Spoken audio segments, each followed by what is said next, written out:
maybe you saw this video about the city of Eudora. Greetings, everyone, citizens of Eudora. As you all are well aware, our city has been recently plagued with senseless acts of violence, which has led me to declare a state of civil emergency curfew, effective immediately for all citizens between the hours of 8 p.m. and 6 a.m. The only exceptions would be for medical emergencies and for employment.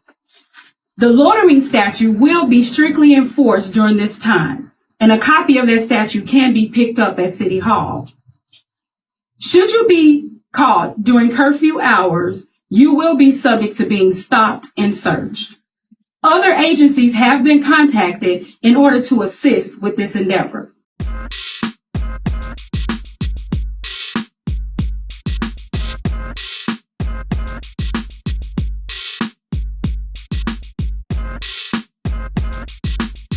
Eudora is in the news again, but this time it's because their police chief has been arrested.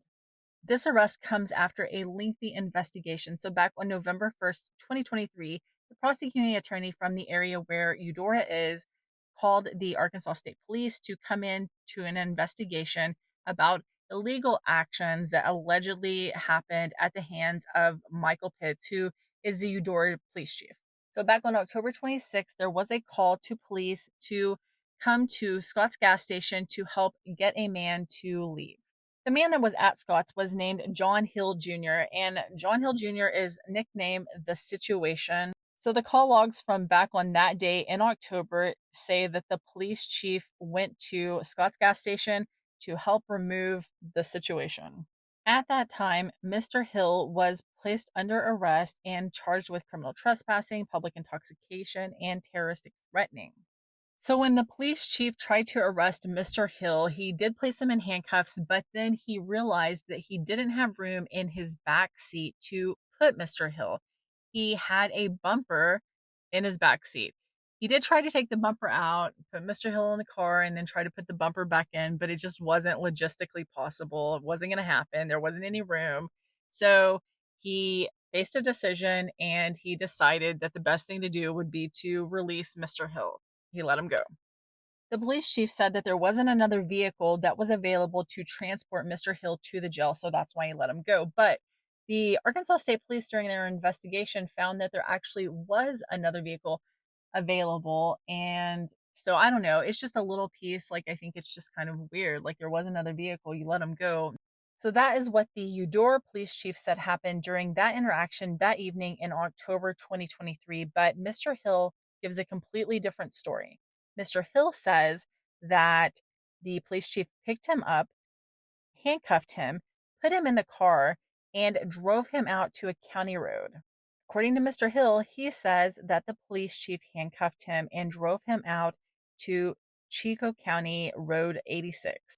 Mr. Hill said that during the drive out there, the police chief was telling him how he was going to beat his ass. Mr. Hill said that when they got out there to County Road 86, the police chief forcibly pulled him out of the police car and just started brutally assaulting him. After the assault, Mr. Hill had injuries to his face and head, but when Chief Pitts got done with him, Chief Pitts got in his patrol unit and he just left Mr. Hill sitting there on County Road 86.